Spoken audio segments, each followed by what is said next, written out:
어린 시절 괴롭힘을 당하던 여성이 교육부 장관이 되어 대한민국의 교육 실태에 긍정적인 영향을 끼치게 되었으며 어느 날 그녀가 동창회를 나갔을 때 그녀에게 학폭을 가하던 동창들을 만나서 또 다시 괴롭힘을 당하게 되었지만 동창생들의 남편이 교육부 장관의 여성 밑에서 일하는 사람임이 밝혀지면서 생기는 이야기입니다.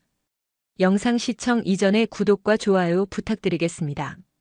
저희에게 큰 힘이 됩니다. 서울에서도 가장 가파른 동네 중 하나인 관악구 봉천동의 어느 비탈길, 그 끝자락에 곰팡이 냄새가 떠나지 않는 반지하 방이 있었다.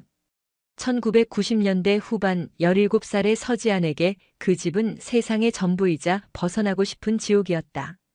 새벽 인력시장에서 돌아오지 못한 아버지를 여인 후 지안과 어머니는 세상의 가장 낮은 곳으로 밀려났다.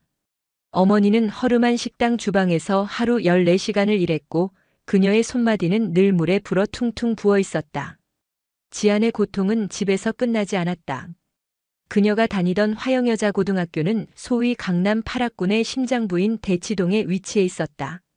봉천동의 반지하 방과 대치동의 고층 아파트는 물리적 거리보다 더 아득한 심리적 거리로 떨어져 있었다. 해진 교복 소매, 몇 번을 꿰맨 흔적이 역력한 책가방, 그리고 매일같이 똑같은 김치볶음과 계란말이가 담긴 도시락은 지안에게 지워지지 않는 주홍글씨였다. 그 중심에는 강소영이 있었다. 강남의 유명 성형외과 원장의 외동딸이었던 소영은 반짝이는 새 구두와 계절마다 바뀌는 명품 가방으로 자신의 존재를 증명했다. 그녀에게 가난한 서지안은 자신의 우월함을 확인시켜주는 가장 좋은 먹잇감이었다. 어머 서지안, 너 교복 아직도 그거입니까? 색이 바래서 쑥색이 다 됐네. 우리 아빠 병원 청소하시는 아주머니 작업복도 그거보단 깨끗하겠다. 복도를 지날 때마다 들려오는 소영과 그 무리의 조롱 섞인 웃음소리는 비수처럼 지안의 가슴에 박혔다. 점심시간은 가장 끔찍한 시간이었다. 소영은 일부러 자신의 화려한 도시락을 과시하며 지안의 낡은 양은 도시락을 툭 쳤다. 냄새 좀 봐. 무슨 쉰 김치를 싸왔나 봐. 얘, 그러다 위생불량으로 단체 식중독 걸리는 거 아니야? 아이들이 폭소했다. 지안은 아무 말도 하지 못했다. 그저 고개를 숙이고 차가운 밥을 꾸역꾸역 삼켰다.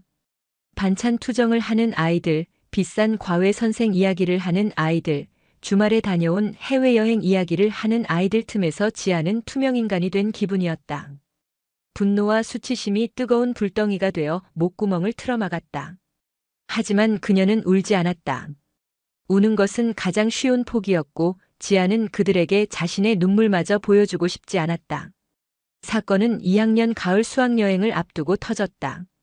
경주로 떠나는 2박 3일의 수학여행. 반 아이들은 들떠서 잠을 설쳤다.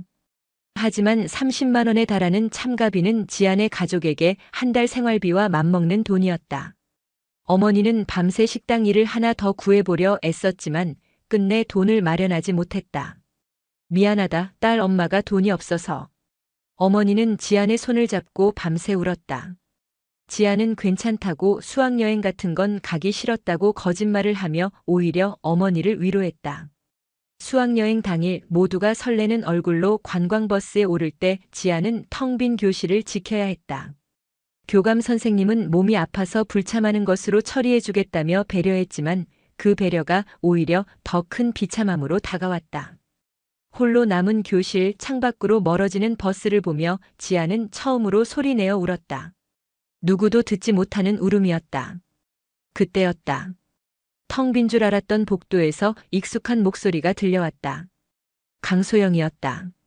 그녀는 비싼 멀미약을 깜빡하고 왔다며 잠시 버스에서 내린 참이었다.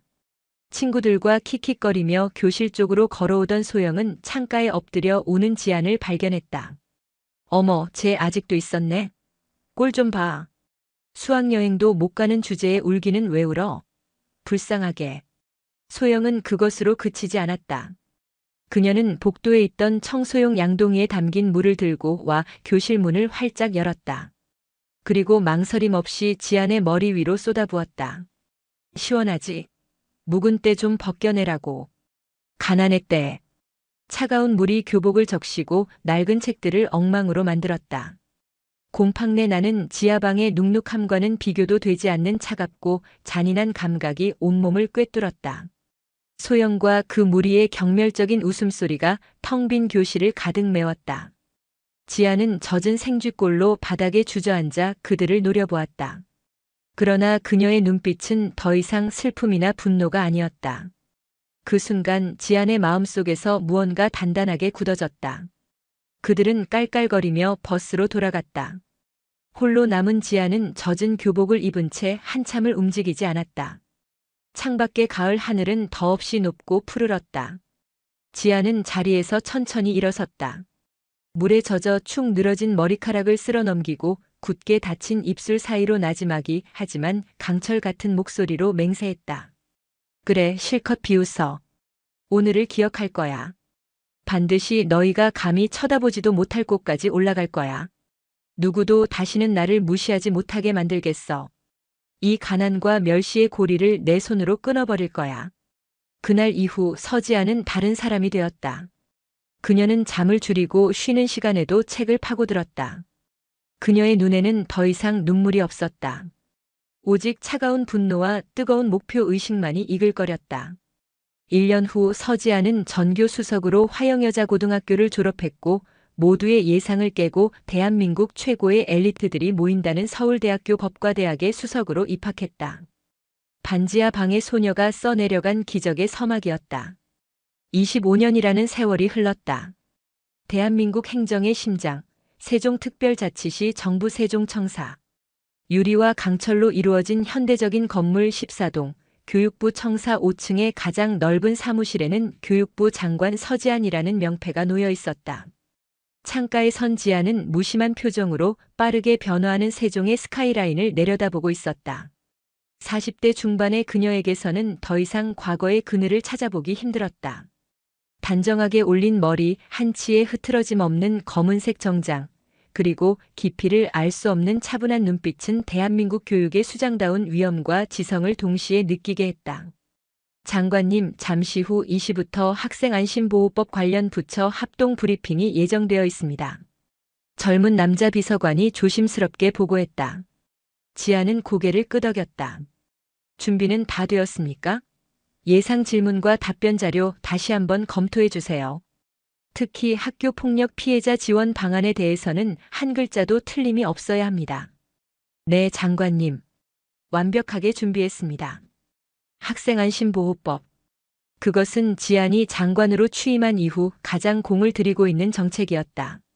학교 폭력의 예방부터 피해자 보호, 가해자 선도, 그리고 재발 방지 시스템 구축까지 학교를 가장 안전하고 신뢰할 수 있는 공간으로 만들겠다는 그녀의 의지가 담긴 법안이었다. 언론에서는 그녀를 강철의 여장관이라 불렀다. 타협 없는 원칙과 무서운 추진력 때문이었다. 하지만 그녀의 측근들은 알고 있었다. 그녀의 정책이 얼마나 뜨거운 가슴에서 비롯되었는지를. 회의와 보고 결제 서류의 산속에서 하루가 저물어갔다. 밤 9시가 넘어 관용차에 오른 지아는 피곤한 기색 없이 창밖을 바라보았다. 차는 서울 용산구에 위치한 그녀의 집으로 향했다. 남편 오진우가 기다리는 곳이었다. 오진우는 이 시대의 마지막 로맨티시스트라 불리는 시인이자 명문대 국문과 교수였다. 그는 지안이 사법고시를 막 통과하고 팍팍한 연수원 생활을 하던 시절 작은 문학 동호회에서 만났다. 화려한 스펙과 성공을 좇는 사람들 틈에서 낡은 시집을 들고 타인의 아픔에 공감하던 진우의 모습은 지안에게 큰 위안이었다. 그는 지안의 과거를 모두 알고 있었고 그녀의 상처를 자신의 것처럼 아파하며 보듬어 주었다. 왔어? 오늘 브리핑은 잘 끝났고. 집에 들어서자 따뜻한 책 냄새와 함께 진우가 다정한 미소로 그녀를 맞았다. 그는 지안의 손에서 무거운 서류 가방을 받아들며 그녀의 어깨를 주물러 주었다. 덕분에. 당신이 아침에 골라준 넥타이 색깔이 화면에 잘 봤던데? 지안이 드물게 농담을 던지자 진우는 환하게 웃었다. 이 집은 그녀에게 유일한 안식처였다. 장관이라는 무거운 갑옷을 내려놓고 그저 한 사람의 아내, 서지안으로 돌아올 수 있는 공간. 당신 앞으로 온 우편물이 있던데. 화영여고 총동창회에서 온 것 같아. 식탁 위에 놓인 고급스러운 봉투를 보는 순간 지안의 표정이 미세하게 굳었다. 개교 50주년 기념 동창회 및 후원의 밤. 25년 만에 날아온 과거로부터의 초대장이었다. 봉투를 열어보지도 않았지만 그 안에는 분명 강소영의 이름이 가장 먼저 적혀 있을 터였다. 마치 잊고 있던 흉터가 욱신거리기 시작하는 듯한 불쾌한 감각. 지아는 잠시 숨을 골랐다. 그녀는 대한민국 교육부 장관이었다. 수많은 카메라와 기자들 앞에서 조금의 흔들림도 없이 정책을 설명하고 날카로운 질문에 막힘없이 답변하는 강철의 여인이었다. 하지만 화영여고라는 네 글자는 25년의 세월을 뛰어넘어 그녀의 가장 약한 부분을 정확히 찔러왔다. 진우는 아내의 표정 변화를 놓치지 않았다. 그는 조용히 다가와 지안의 손을 잡았다. 그의 손은 늘 따뜻했다. 괜찮아? 그 한마디에 굳어있던 지안의 얼굴이 조금 풀렸다. 그녀는 고개를 저었다. 아니, 괜찮지 않아. 솔직한 대답이었다. 지안은 남편 앞에서만큼은 결코 자신을 속이지 않았다. 그녀는 초대장을 집어들었다. 매끄러운 종이의 감촉이 서늘하게 느껴졌다. 그 안에는 지안이 애써 외면하고 묻어두었던 그러나 단 한 번도 완전히 잊은 적 없는 17살의 자신이 봉인되어 있었다. 이제 그 봉인을 풀어야 할 시간이 다가오고 있었다. 그날 밤 지아는 악몽을 꾸었다. 꿈속에서 그녀는 다시 17살의 교복을 입고 있었다. 텅 빈 교실, 창밖으로는 비가 내리고 있었고 젖은 교복에서는 곰팡이 냄새가 진동했다. 복도 저편에서 강소영의 웃음소리가 들려왔다. 웃음소리는 점점 커지며 사방에서 그녀를 옥죄어왔다. 벗어나려 발버둥 쳤지만 발이 바닥에 붙어 떨어지지 않았다. 마침내 교실 문이 열리고 강소영이 양동이를 든 채 서 있었다. 그런데 그녀의 얼굴 위로 수많은 얼굴이 겹쳐 보였다. 자신을 비웃던 반 아이들, 수군거리던 어른들, 그리고 지금의 자신을 향해 날카로운 비판을 쏟아내는 언론과 정치인들의 얼굴까지. 그들이 모두 입을 모아 외쳤다. 가난의 때 좀 벗겨내라고. 차가운 물벼락과 함께 지아는 비명을 지르며 잠에서 깼다. 온몸은 식은땀으로 축축했고 심장은 격렬하게 요동치고 있었다. 옆에서 잠자던 진우가 놀라 그녀를 끌어안았다. 지안 씨, 괜찮아? 또 그 꿈 꾼 거야? 진우의 따뜻한 체온이 느껴지자 지안의 가쁜 숨이 조금씩 잦아들었다.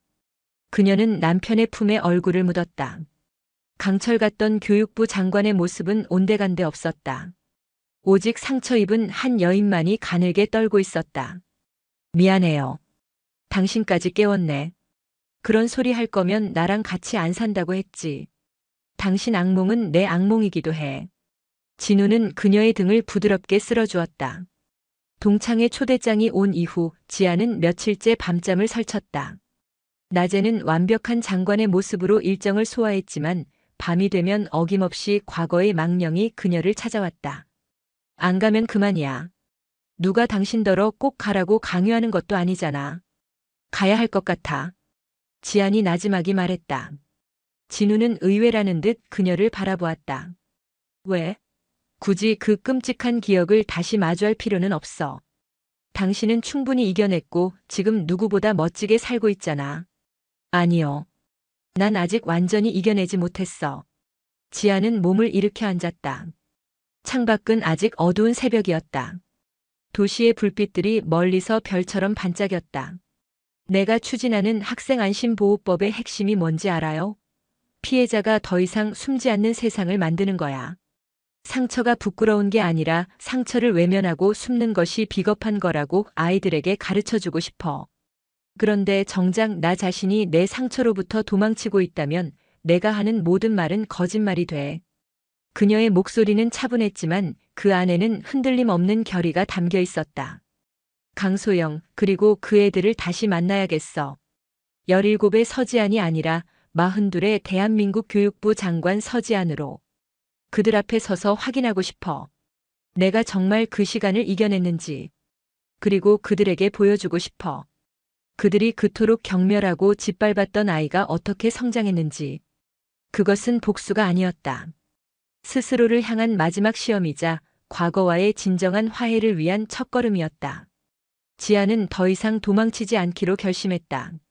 자신의 가장 큰 아픔이자 약점을 가장 강력한 무기이자 신념의 근원으로 바꾸기 위한 정면 돌파를 선택한 것이다. 진우는 아내의 눈을 말없이 바라보았다. 그녀의 눈동자 속에는 두려움과 함께 단단한 용기가 함께 빛나고 있었다. 그는 조용히 손을 뻗어 아내의 뺨을 감쌌다. 알았어. 당신의 결정을 존중해. 대신 혼자 가게 두진 않을 거야. 남편 동반 모임이긴 하지만 당신까지 가서 불편한 상황 마주할 필요 없어요. 불편? 내 아내가 대한민국 교육부 장관인데 세상에 내가 못 갈 자리가 어디 있어? 그리고 혹시 알아? 그 사람들 내 시의 열렬한 팬일지. 진우는 일부러 쾌활하게 말하며 분위기를 풀었다. 지아는 그제야 희미하게 미소 지었다. 이 남자가 곁에 있다는 사실이 그녀에게는 천군만마와도 같았다. 며칠 후 지아는 비서를 통해 화영여고 총동창회에 참석 의사를 전달했다. 서지안, 오진우 부부 참석. 그 간단한 회신이 과거에 굳게 닫힌 문을 여는 열쇠가 되리라는 것을, 그리고 그 문 너머에서 어떤 운명이 기다리고 있을지는 아무도 알지 못했다. 동창회 날짜가 다가올수록 지아는 더욱 일에 몰두했다. 마치 다가올 전투를 앞둔 장수처럼 그녀는 자신의 현재를 더욱 단단하게 다졌다. 국무회의에서는 다른 부처 장관들과 한치의 양보 없는 토론을 벌였고, 국회 상임위원회에서는 야당 의원들의 송곳 같은 질문을 여유롭게 받아넘겼다. 그녀가 더 강하고 완벽하게 행동할수록 내면의 불안감은 오히려 선명해졌다. 동창회 전날 밤 지아는 옷장 앞에서 한참을 망설였다. 어떤 옷을 입고 가야 할까? 화려하게? 아니면 수수하게? 고민하는 그녀에게 진우가 다가와 어깨에 쇼를 걸쳐주었다. 그냥 가장 당신다운 옷을 입어. 가장 나다운 옷. 지아는 거울 속에 자신을 바라보았다. 그곳에는 더 이상 낡고해진 교복을 입은 소녀가 없었다. 지성과 연륜이 자연스럽게 묻어나는 자신의 삶을 스스로의 힘으로 개척해온 한 여인이 서 있었다. 지아는 마침내 결심한 듯 가장 아끼는 짙은 남색의 실크 원피스를 꺼내 들었다. 화려하지는 않지만 기품이 있었고 단정하지만 부드러운 힘이 느껴지는 옷이었다. 그것이 바로 지금의 서지안이었다. 준비됐어? 진우의 물음에 지아는 깊게 숨을 들이쉬었다 내쉬며 고개를 끄덕였다. 응. 이제 가요. 초대받지 않았던 그 시간 속으로. 차는 동창회가 열리는 서울의 중심, 남산의 그랜드 하얏트 호텔로 향하고 있었다. 화려한 도시의 야경이 차창 밖으로 스쳐 지나갔다. 25년 전 감히 상상도 할 수 없었던 세상의 중심을 향해 그녀는 이제 자신의 두 발로 당당하게 걸어 들어가고 있었다. 남산 중턱에 자리한 그랜드 하얏트 서울의 연회장은 별들의 바다처럼 반짝였다. 거대한 샹들리에에서 쏟아지는 금빛 조명은 수십 개의 와인잔과 은식기, 그리고 참석한 이들의 값비싼 보석 위에서 부서지며 화려한 난반사를 일으켰다. 자랑스러운 화영, 비상하는 동문이라는 거창한 문구가 적힌 현수막 아래로 25년의 세월을 각자의 얼굴에 새긴 중년의 여성들이 모여 있었다. 그들의 웃음소리와 대화는 교양이라는 얇은 포장지를 씌운 채 허공을 채웠다. 짙은 남색 원피스 차림의 서지안이 남편 오진우의 팔짱을 끼고 연회장으로 들어서는 순간 공기의 흐름이 미세하게 바뀌었다. 입구에서 명찰을 받아든 몇몇 동창들이 그녀를 알아보고 수군거리기 시작했다. 어머, 쟤 서지안 아니야? 맞네, 맞아. 세상에 정말 왔네. 용케 연락이 닿았나 보네. 그런데 생각보다 괜찮지 않아? 촌티 다 벗었네. 그들의 시선에는 놀라움과 호기심 그리고 쉽사리 감춰지지 않는 평가의 빛이 섞여 있었다. 지아는 그 모든 시선을 온몸으로 느끼며 등을 꼿꼿이 폈다.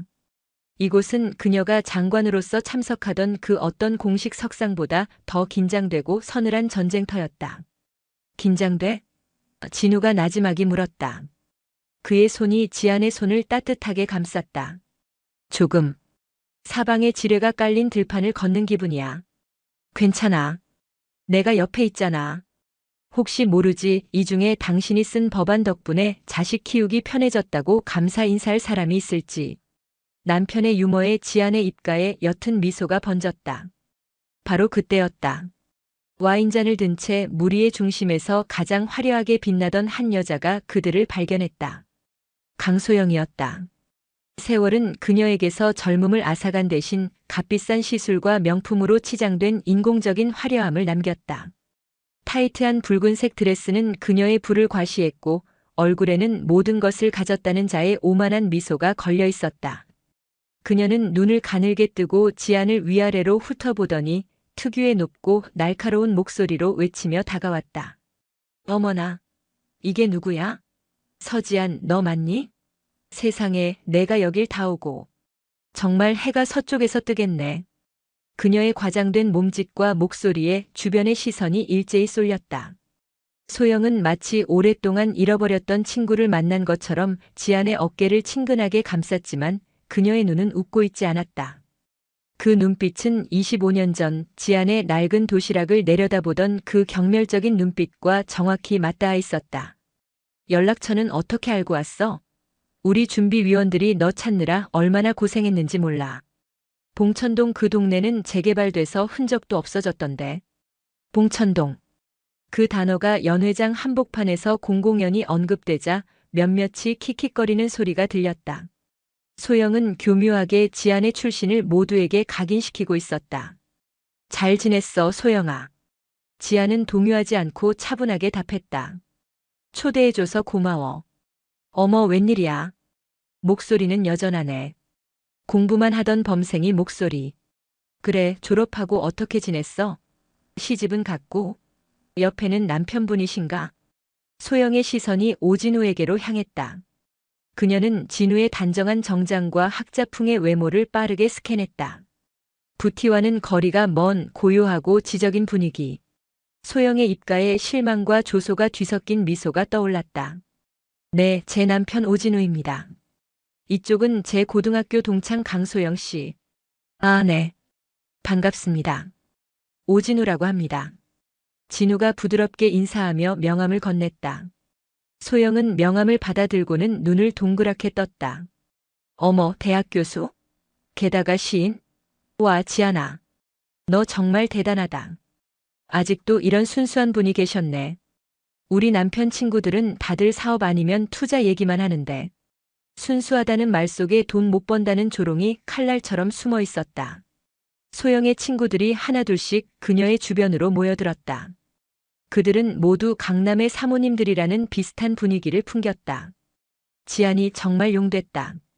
우리 때는 말도 못 붙일 만큼 어두웠는데. 그러게 말이야. 그런데 직업은 뭐야?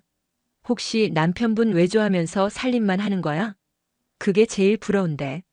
그들의 질문은 안부를 빙자한 취조에 가까웠다. 지안은 잠시 숨을 골랐다. 그리고 가장 평온한 목소리로 대답했다. 아니, 저도 직업이 있어요. 지금은 세종시에서 일하고 있습니다.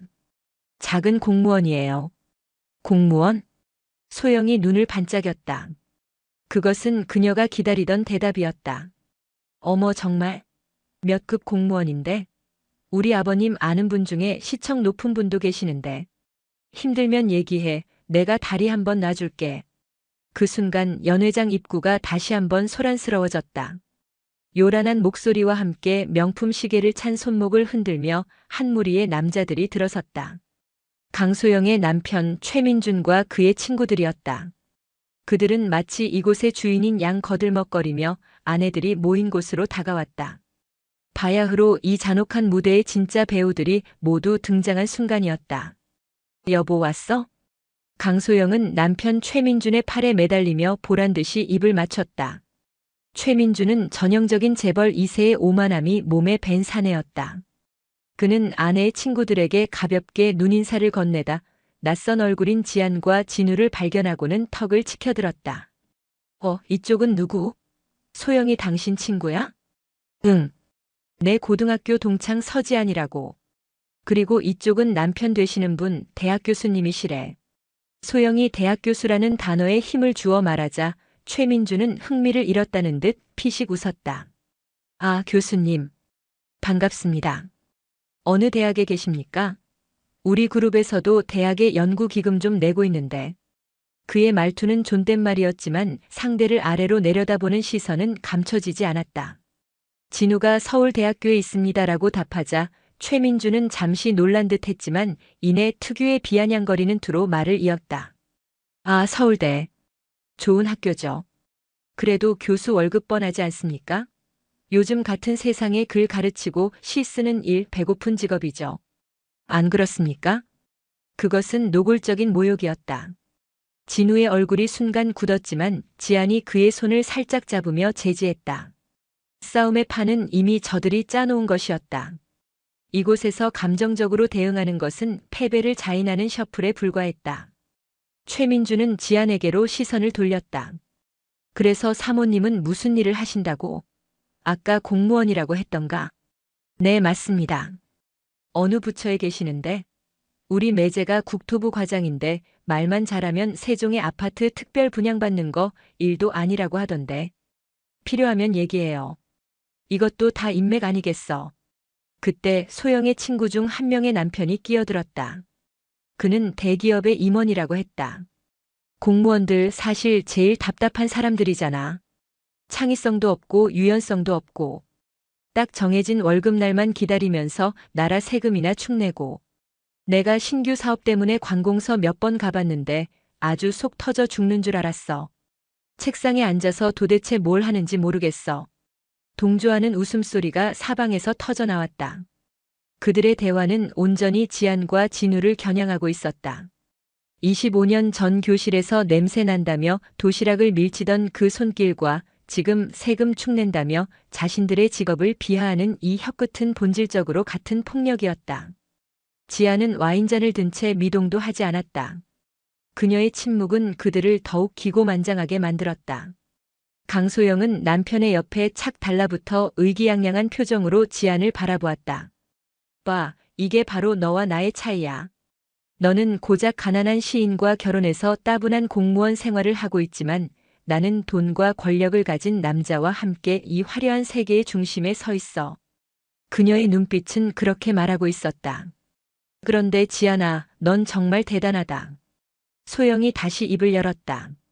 그녀의 목소리에는 이제 연민마저 섞여 있었다. 그렇게 어렵게 공부해서 겨우 공무원이라니. 너 서울대 수석 아니었어? 고시라도 봐서 판검사라도 됐으면 좋았을 텐데. 여자 혼자 그 험한 세상 살아가려면 그 정도는 돼야지. 여보, 고시도 아무나 보나? 머리만 좋다고 되는 게 아니야. 집안에서 팍팍 밀어주고 좋은 학원도 다니고 그래야지. 최민준이 거들었다. 그들의 말 한마디 한마디는 지안의 과거와 현재를 동시에 난도질하는 칼날이었다. 가난해서 더 높이 올라가지 못했을 것이라는 잔인한 단정. 지안의 머릿속에서는 오래된 필름이 돌아가기 시작했다. 돈이 없어 수학여행을 포기해야 했던 날, 어머니의 눈물, 그리고 차가운 물벼락과 함께 쏟아지던 소영의 웃음소리. 그 잔혹한 메아리가 25년의 세월을 넘어 생생하게 울려 퍼졌다. 그녀는 아래 집술을 지그시 깨물었다. 지금 폭발하면 모든 것이 끝이었다. 조금만 더 견디자. 그때 진우가 조용히 앞으로 나섰다. 그는 최민준을 똑바로 바라보며 말했다.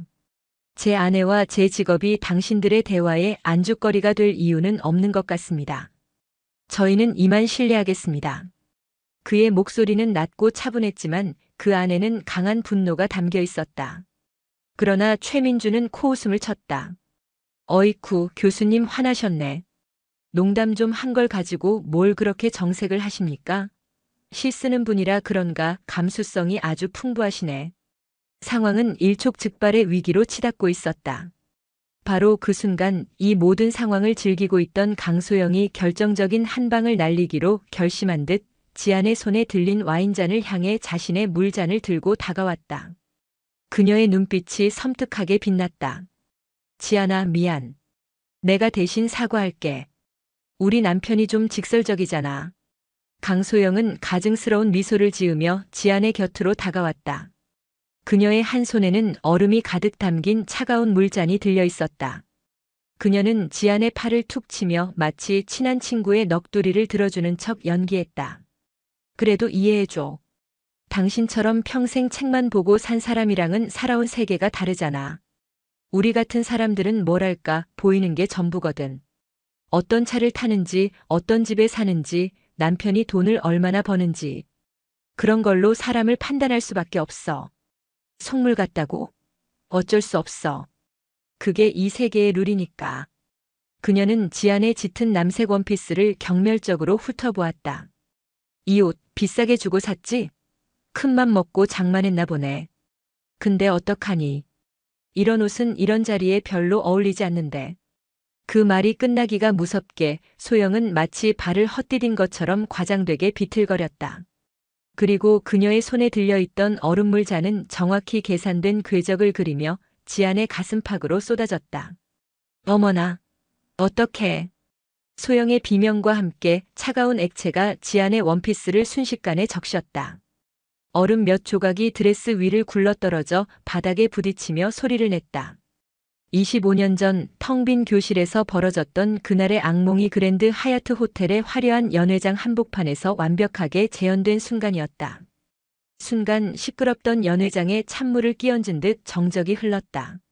모든 시선이 물에 젖은 채 굳어버린 지안에게로 향했다. 차가운 감각이 실크 드레스를 넘어 피부 깊숙이 스며들었다. 그것은 단순히 물의 온도가 아니었다. 인간의 존엄성을 짓밟는 모욕의 온도였다. 미안해, 지안아. 정말 미안해. 내가 요즘 운동을 못했더니 다리에 힘이 풀렸나 봐. 어쩜 좋니, 옷 다 버렸네. 소영은 호들갑을 떨며 냅킨으로 지안의 옷을 닦는 신용을 했다. 하지만 그녀의 눈에는 미안함 대신 통쾌함과 승리감이 번뜩이고 있었다. 그녀는 이 행동으로 모든 것을 증명했다고 믿었다. 서지안, 내가 아무리 발버둥 치고 그럴듯하게 차려입고 와도 너는 여전히 내 앞에서 물벼락이나 맞는 하찮은 존재일 뿐이라고. 최민주는 낄낄거리며 아내의 연극을 즐겼고 주변의 동창들은 어쩔 줄 몰라하며 외면하거나 흥미로운 구경거리를 만난 듯 수군거렸다. 괜찮습니까? 가장 먼저 반응한 것은 오진우였다. 그는 자신의 자켓을 벗어 곧장 지안의 어깨를 감쌌다. 그의 얼굴은 분노로 하얗게 질려 있었다. 그는 금방이라도 강소영과 최민준에게 달려들 것 같은 기세로 그들을 노려보았다. 하지만 지안은 남편의 팔을 조용히 잡았다. 괜찮아요. 그녀의 목소리는 놀랍도록 평온했다. 그녀는 젖은 드레스에도 주변의 시선에도 아랑곳하지 않고 가만히 서 있었다. 마치 시간이 멈춘 것 같았다. 그녀의 머릿속에서는 수만 가지 생각이 폭풍처럼 휘몰아쳤다. 17살에 무력했던 소녀가 울부짖었다. 당장 저들의 뺨을 후려치고 이 자리를 박차고 나가라고. 하지만 42의 교육부 장관은 고요히 속삭였다. 아니, 지금이 바로 그 시간이라고. 내가 이 자리에 온 이유가 바로 이 순간 때문이라고. 과거의 상처는 현재의 모욕과 만나 끔찍한 통증을 일으켰지만 동시에 기이한 평온함이 그녀를 감쌌다. 더 이상 두렵지 않았다. 잃을 것이 없던 소녀는 두려움이 많았지만 모든 것을 이룬 여인은 오히려 담대했다. 지안은 천천히 고개를 들었다. 식은땀과 악몽 속에서 수백 번도 더 마주했던 그 얼굴, 강소영의 얼굴을 똑바로 바라보았다. 그녀의 눈은 더 이상 흔들리지 않았다. 그 깊이를 알 수 없는 고요한 눈빛에 의기양양하던 강소영의 얼굴에서 처음으로 웃음기가 사라졌다. 지안은 어깨를 감싼 남편의 자켓을 부드럽게 내려놓았다. 그리고 물에 젖어 몸에 달라붙는 남색 원피스 차림 그대로 잔혹한 연극의 무대 한가운데에 홀로 섰다. 이제 그녀가 대본을 쓸 차례였다.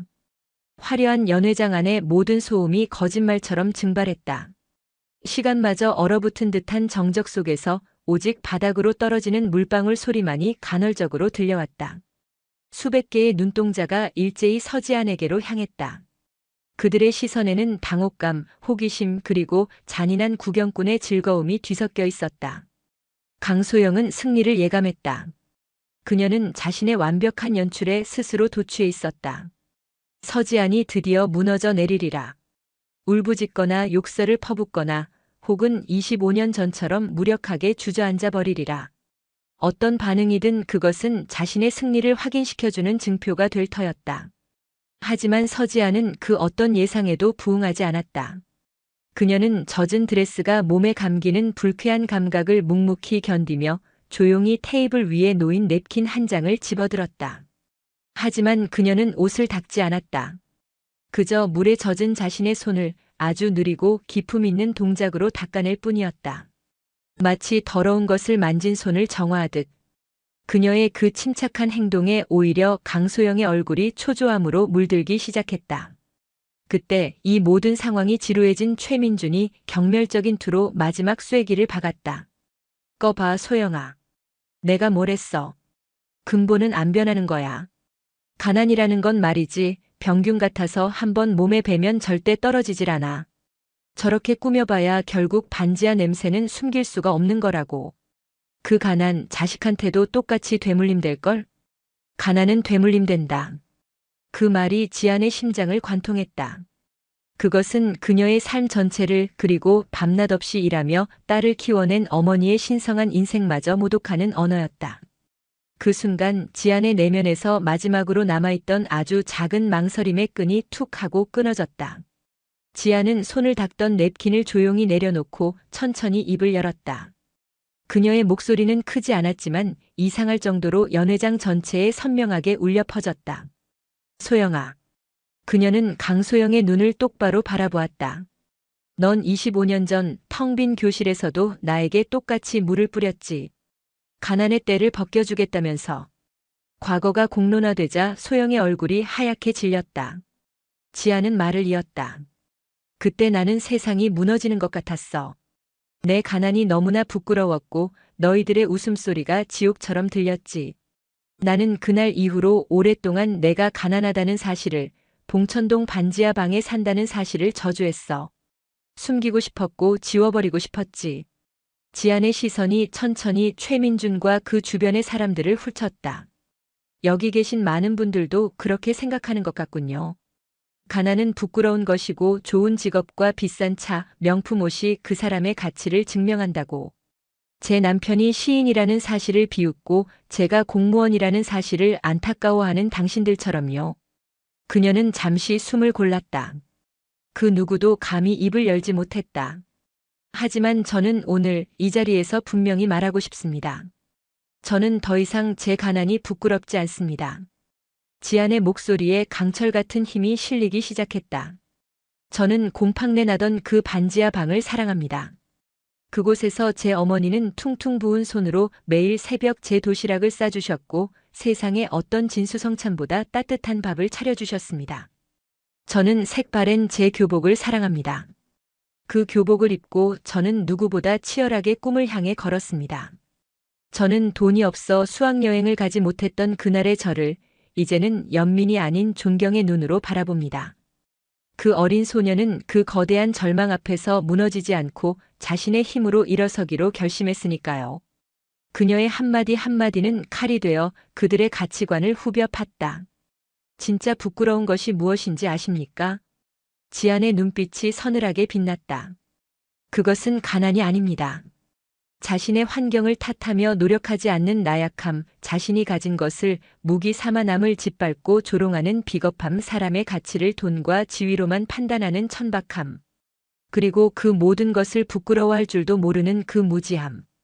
그것이 바로 진짜 부끄러움입니다.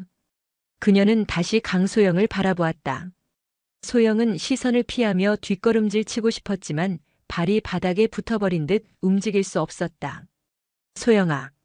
나는 너를 동정한다.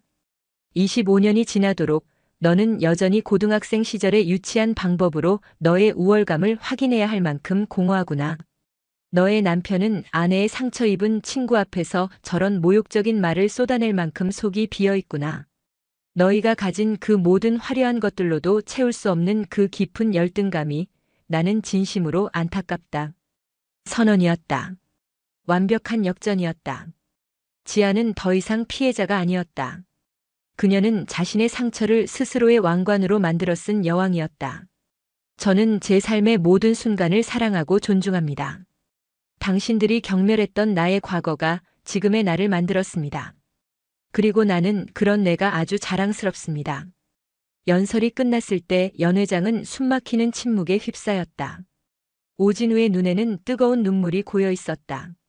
그는 세상에서 가장 위대한 시를 듣고 있는 기분이었다. 강소영과 최민주는 마치 유령이라도 본 것처럼 새하얀 얼굴로 굳어 있었다. 그들의 오만함과 조롱은 갈 곳을 잃고 산산조각 나버렸다. 그때 어색한 침묵을 깨기 위해 사회자가 황급히 마이크를 잡았다. 아하자자. 분위기가 좀 무거워졌는데요. 이럴 때일수록 우리 동문들의 단합된 힘을 보여줘야죠. 자, 모두 앞으로 나오셔서 단체 사진 한 장 찍겠습니다. 배우자분들도 모두 함께 해주시죠. 그 말은 지옥에 떨어진 동아줄과도 같았다. 최민주는 이 끔찍한 상황을 벗어나기 위해 서둘러 아내를 이끌고 무대 중앙으로 향했다. 그는 마지막 자존심이라도 지키려는 듯 지안을 스쳐 지나가며 들릴 듯 말 듯한 목소리로 비아냥거렸다. 말만 번지르르하게 하기는. 그래서 그 잘난 공무원 나으리가 되셔서 뭘 어쨌다는 건데. 그것은 그의 인생 최대의 실수가 될 한마디였다. 사회자의 외침에 사람들이 어색하게 움직이기 시작했다. 단체 사진을 찍기 위해 연회장 중앙에 마련된 단상으로 동문들과 그 배우자들이 모여들었다. 최민주는 강소영의 손목을 거의 끌다시피 하며 사람들 틈에 섞였다. 그는 방금 서지안에게 던진 마지막 모욕이 자신의 초라함을 조금이나마 가려주었기를 바랐다. 바로 그 옆에는 아까 지안을 조롱하는데 동참했던 다른 남편 몇몇이 서 있었다. 대기업 임원이라는 남자, 그리고 자신도 공무원 사회를 잘 안다며 거들먹거리던 남자였다. 그들은 여전히 상황 파악을 하지 못한 채 자신들의 아내와 시시덕거리고 있었다. 저 여자 보통은 아니네. 말발이 장난이 아니야. 저러니 시집을 저런 데로 갔지. 남자가 아주 잡혀 살겠어. 그들이 키득거리는 동안 사진사의 요청에 따라 조명이 한층 더 밝게 터졌다. 사람들은 저마다 억지 미소를 지으며 자리를 잡았다. 서지안과 오진우는 묵묵히 한쪽 끝에 섰다. 바로 그때였다. 최민준의 옆에 서 있던 대기업 임원 남편의 얼굴이 순식간에 굳어버렸다. 그는 방금까지 지안을 험담하던 입을 떡 벌린 채 밝은 조명 아래 선 지안의 얼굴을 뚫어져라 쳐다보았다. TV 화면 속에서 신문 일면에서 그리고 정부 부처 공식 브리핑 영상에서 수없이 봤던 얼굴. 설마 했던 그 얼굴이 지금 자신의 눈앞에 있었다. 그는 자기도 모르게 신음을 흘렸다. 그의 옆에 있던 다른 남편, 자신을 국토부 공무원의 친척이라 소개했던 남자 역시 지안을 알아보고는 사색이 되었다. 그의 눈동자가 공포에 질려 격렬하게 흔들렸다. 그들은 서로의 얼굴을 확인하듯 바라보았다. 그리고 다음 순간 믿을 수 없는 일이 벌어졌다. 가장 먼저 정신을 차린 것은 대기업 임원 남편이었다. 그는 과거 군장교 출신이었고 몸에는 여전히 상명하복의 질서가 각인되어 있었다. 그는 자기도 모르게 뻣뻣하게 굳어 차렷 자세를 취했다. 그리고 주변의 시선 따위는 아랑곳하지 않고 쩌렁쩌렁한 목소리로 외쳤다. 차렷! 갑작스러운 외침에 연회장의 모든 움직임이 멈췄다. 교육부 장관 서지안 장관님께 대하여 경례. 그의 외침이 끝나자마자 그와 함께 있던 다른 남편 2명도 마치 전기에 감전된 것처럼 허리를 90도로 깊이 숙였다.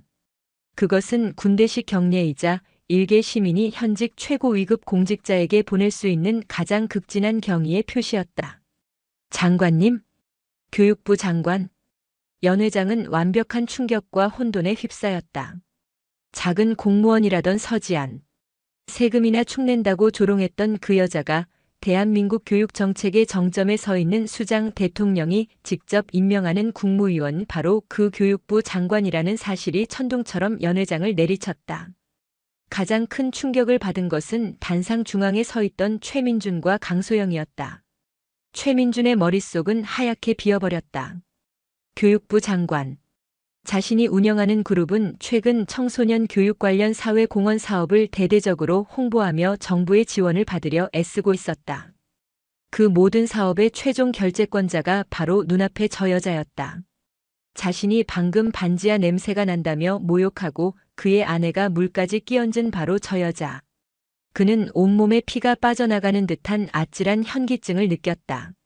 사업은커녕 당장 내일 아침 신문에 재벌 2세 현직 장관의 모욕적인 언사라는 기사가 대서특필될지도 모른다는 공포가 온몸을 휘감았다. 강소영은 그 자리에 얼어붙었다. 장관? 서지아니?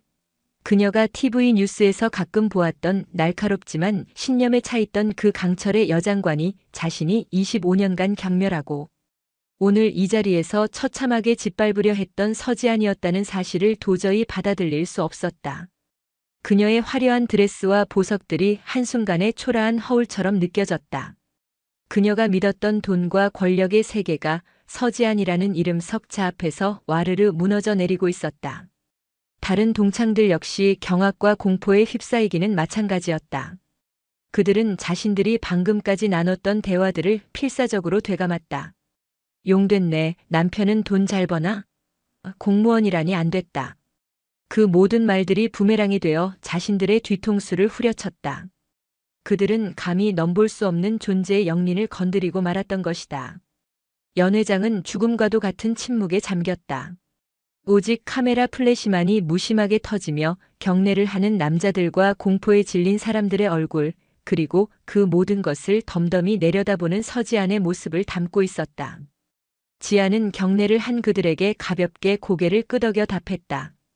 그녀의 얼굴에는 어떤 조소나 승리감도 없었다. 그저 모든 것이 제자리로 돌아왔다는 듯한 고요함만이 감돌았다. 그녀의 그 평온함이 겁에 질린 그들에게는 세상에서 가장 무서운 형벌처럼 느껴졌다. 그날 밤 그랜드 하얏트 호텔의 화려했던 연회는 유령선처럼 침몰했다. 단체 사진 촬영은 취소되었고 사람들은 마치 전염병이라도 피하듯 서둘러 흩어졌다. 그들은 서로에게 눈길도 주지 않은 채 방금 자신들이 목격하고 동참했던 끔찍한 희극의 공범자로서 죄의식과 공포를 안고 도망쳤다. 최민주는 넋이 나간 강소영의 팔을 거칠게 잡아끌어 주차장으로 향했다. 그의 얼굴은 분노와 공포로 일그러져 있었다. 그는 아내에게 무어라 소리치고 싶었지만 그 모든 재앙의 시발점에 자신 또한 서 있었다는 사실이 목을 졸랐다. 서지안과 오진우는 그 소란의 중심에서 조용히 빠져나왔다. 호텔 직원이 급히 달려와 젖은 옷에 대해 사과하며 세탁을 제안했지만 지안은 괜찮다는 말과 함께 가볍게 사양했다. 차에 오르자 남편 오진우는 말없이 히터를 최대로 틀고 자신의 마른 코트를 벗어 아내의 무릎을 덮어주었다. 서울의 야경이 파노라마처럼 펼쳐지는 남산을 내려오는 내내 차 안에는 침묵이 흘렀다. 그것은 어색한 침묵이 아니었다. 거대한 폭풍이 휩쓸고 간 뒤의 고요함, 모든 것을 쏟아낸 자의 탈진과도 같은 평온함이었다. 후련해요? 집에 거의 다다랐을 무렵 진우가 조심스럽게 물었다. 지아는 창밖을 바라보던 시선을 거두고 남편을 바라보았다. 아니요. 그냥 슬퍼요. 슬프다고? 네. 25년이 지나도 조금도 변하지 않은 그 아이가 슬프고 제 안에도 여전히 상처에 아파하는 어린 아이가 살고 있었다는 게 슬퍼요. 그리고 오늘 밤 잠 못 이룰 많은 사람들이 생겼다는 사실도요. 그녀의 승리는 통쾌함이나 복수심과는 거리가 멀었다. 그것은 골마 터진 환부를 도려낸 외과 의사의 슬픔에 가까웠다. 그날 새벽 지안의 휴대폰이 미친 듯이 울리기 시작했다. 발신자는 강소영이었다. 지안은 받지 않았다. 곧이어 절박한 문자 메시지가 수십 통 쏟아져 들어왔다. 지안아, 나 소영이야. 제발 전화 좀 받아줘. 미안해, 내가 정말 죽을 죄를 지었어. 내가 미쳤었나 봐. 우리 남편 회사 지금 교육 사업 때문에 정부 지원 신청한 거 있단 말이야. 제발 한 번만 만나줘. 내가 무릎이라도 꿇을게. 문자의 내용은 사과에서 시작하여 애원과 협박의 경계를 넘나들었다. 그 어디에도 자신의 잘못에 대한 진정한 성찰은 없었다. 오직 자신들이 처한 공경에 대한 두려움뿐이었다. 이틀 후 지아는 강소영에게 먼저 연락했다. 내일 오후 3시 인사동 찻집들에서 보죠. 다음 날 약속 장소에 먼저 도착한 지아는 창가에 앉아 조용히 녹차를 마시고 있었다. 잠시 후 강소영이 초췌한 얼굴로 헐레벌떡 들어왔다. 화려했던 명품 옷 대신 수수한 검은색 원피스를 입었지만 그마저도 어색한 코스프레처럼 보였다. 소영은 지안을 발견하자마자 다가와 그 자리에 털썩하고 무릎을 꿇었다. 찻집 안에 몇몇 손님들이 놀라 쳐다보았다. 지안아, 장관님, 제가 잘못했어요. 정말 죽을 죄를 지었습니다. 제발 용서해 주세요. 네. 그녀는 눈물을 쏟아내며 지안의 손을 잡으려 했다. 지안은 조용히 손을 피하며 나지막이 말했다. 일어나 앉아, 소영아. 내 쇼를 구경하러 온 게 아니야. 그 차가운 한마디에 소영의 울음이 멎었다. 그녀는 마지못해 자리에서 일어나 지안의 맞은편에 앉았다. 너는 나에게 용서를 구하러 온 게 아니구나. 지안이 조용히 입을 열었다. 너는 나에게 거래를 하러 왔어. 너의 사과를 줄 테니 나의 용서와 너희 남편의 사업에 대한 안전보장을 달라는 거지. 전곡을 찔린 소영의 얼굴이 새하얗게 질렸다. 사과가 뭔지 아니, 소영아? 지안은 찻잔을 내려놓고 소영을 똑바로 바라보았다. 진정한 사과는 미안해라는 말로 과거를 지우려는 시도가 아니야. 상대가 겪었을 고통의 무게를 온전히 인정하고 그 상처 앞에서 고개 숙이는 거야. 내가 왜 그런 짓을 했을까? 나의 어떤 비겁함과 이기심이 상대를 아프게 했을까? 처절하게 되돌아보는 거야. 그리고 다시는 그런 잘못을 반복하지 않겠다고, 다른 사람에게도 같은 상처를 주지 않겠다고 약속하고 그것을 삶으로 증명해내는 과정이야. 내가 나에게 했던 행동들, 그 물벼락, 그 수많은 조롱의 말들. 그게 17살의 나에게 어떤 의미였는지 단 한 번이라도 진심으로 생각해 본 적 있니? 그 상처가 25년 동안 내 삶에 어떤 영향을 미쳤을지 상상이라도 해본 적 있어? 소영은 아무 말도 하지 못했다. 그녀는 단 한 번도 피해자의 고통을 생각해 본 적이 없었다. 너의 사과는 너 자신을 위한 거야. 죄책감을 덜고 닥쳐올 위기를 모면하기 위한 수단일 뿐이지. 그래서 나는 너의 사과를 받아줄 수가 없어. 그것은 가짜니까. 지안의 말은 비수처럼 날아와 소영의 마지막 방어막마저 해체시켰다. 소영은 그제야 깨달았다. 자신이 얼마나 이기적이고 공허한 인간인지를. 그럼 난 이제 어떻게 해야 해? 소영이 절망적인 목소리로 물었다. 그건 내가 알려줄 수 있는 게 아니야. 지안은 자리에서 일어섰다. 내가 진정으로 미안하다면 너의 남은 삶으로 증명해. 내가 짓밟았던 사람들에게, 내가 무시했던 가치들에게, 그리고 무엇보다 너 자신의 공허한 내면에게 내가 어떻게 사죄하며 살아갈 것인지를. 그 길고 고통스러운 과정을 거친 후에야 너는 비로소 용서라는 단어를 입에 올릴 자격을 얻게 될 거야. 지안은 찻값을 계산하고 찻집을 나섰다. 홀로 남겨진 강소영은 텅 빈 찻잔을 바라보며 오랫동안 고개를 들지 못했다. 그녀의 어깨가 비로소 진정한 회한의 무게로 가늘게 떨리고 있었다. 인사동 거리를 걷는 지안의 발걸음은 가벼웠다. 그녀는 과거의 망령과 완전히 작별했다. 복수가 아닌 자기 구원을 통한 완벽한 이별이었다. 하늘은 눈이 시리도록 푸르렀다. 시간이 흘렀다. 서지아는 강철의 여장관이라 불리며 추진했던 학생 안심보호법을 성공적으로 국회에서 통과시키고 뜨거운 박수 속에서 교육부 장관의 임기를 마쳤다. 퇴임 후 그녀는 모두의 예상을 깨고 대형 로펌의 대표 변호사나 총선 출마 제의를 모두 거절했다. 대신 자신의 사재를 털어 학교 밖 위기 청소년들을 위한 작은 재단을 설립했다. 재단의 이름은 디딤돌이었다. 세상의 가장 낮은 곳에서 다시 일어서려는 아이들에게 작은 디딤돌 하나가 되어주고 싶다는 그녀의 오랜 꿈이었다. 재단 사무실은 화려한 강남이 아닌 과거 그녀가 살았던 봉천동과 멀지 않은 신대방동의 낡은 상가 건물 2층에 자리 잡았다. 그녀는 더 이상 짙은 정장을 입지 않았다. 편안한 면바지에 스웨터를 입은 그녀의 얼굴에는 장관 시절의 날카로움 대신 따뜻하고 온화한 미소가 가득했다. 그녀는 아이들과 함께 밥을 해먹고 그들의 서툰 고민을 들어주며 검정고시 공부를 직접 가르쳤다. 어느 토요일 오후 재단에서는 후원받은 책들을 정리하는 자원봉사가 한창이었다. 지안도 아이들과 함께 땀을 흘리며 책을 나르고 있었다. 그때 재단 입구에서 한 여자가 머뭇거리며 안을 살피고 있었다. 수수한 옷차림에 화장기 없는 얼굴. 언뜻 알아보지 못할 뻔했지만 지안은 그녀가 누구인지 금세 알 수 있었다. 강소영이었다. 2년 전 동창회와 찻집에서의 일이 있은 후 그녀와 그녀의 남편에 대한 소문은 사교계에 파다하게 퍼졌다.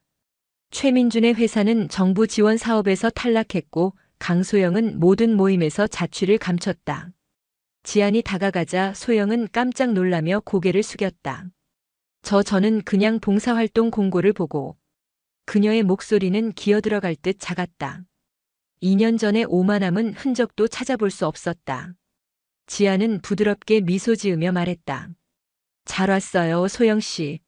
마침 일손이 부족했는데. 저쪽 책들 분류하는 것 좀 도와줄래요? 소영은 말없이 고개를 끄덕이고는 책 더미로 향했다. 그녀는 하루 종일 단 한마디도 하지 않고 묵묵히 책만 날랐다. 처음 해보는 육체 노동에 얼굴은 땀과 먼지로 뒤범벅이 되었다. 모든 일이 끝나고 다른 봉사자들이 돌아간 후에도 그녀는 마지막까지 남아 묵묵히 바닥을 쓸고 있었다. 지아는 따뜻한 차 2잔을 들고 그녀에게 다가갔다. 소영은 빗자루를 든 채 어쩔 줄 몰라 했다.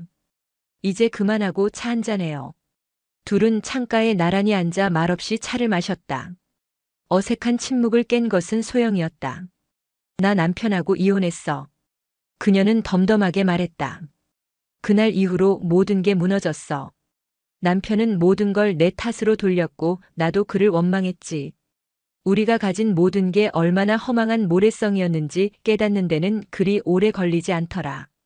그녀는 자조적인 미소를 지었다. 지금은 작은 꽃집에서 아르바이트하면서 지내. 당신이 했던 말, 내 삶으로 증명하라는 그 말이 계속 맴돌았어.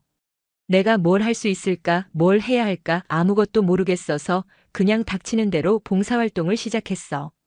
그러다 여기까지 오게 된 거야. 그녀의 눈에서 조용히 눈물이 흘러내렸다. 그것은 동정심을 구하는 가짜 눈물이 아니었다. 자신의 삶을 정면으로 마주한 자의 뜨거운 회한의 눈물이었다. 정말 미안했어, 지안아. 진심으로. 그때 지안은 조용히 손을 뻗어 그녀의 뺨을 타고 흐르는 눈물을 닦아주었다. 25년 전 자신을 향해 쏟아지던 차가운 물이 아닌 한 인간의 뜨거운 눈물을. 알아. 지안이 나지막이 말했다. 이제 괜찮아, 소영아. 그 순간 길고 길었던 25년의 시간이 비로소 마침표를 찍었다. 용서는 단 한 번의 사건이 아니라 서로의 상처를 마주하고 함께 걸어가는 기나긴 여정임을 지아는 깨닫고 있었다. 서지아는 더 이상 눈물 위에 위태롭게 핀 강철의 별이 아니었다. 그녀는 자신의 모든 상처를 끌어안고 그 상처마저 걸음 삼아 수많은 희망의 씨앗을 품어내는 단단하고 온유한 대지 그 자체가 되어 있었다. 그녀의 삶은 과거의 아픔을 넘어 이제 용서와 화해, 그리고 찬란한 희망으로 가득 차 있었다. 그녀의 진정한 승리는 바로 그곳에 있었다. 오늘도 시청해주셔서 감사합니다. 영상이 즐거우셨다면 구독과 좋아요 부탁드리겠습니다.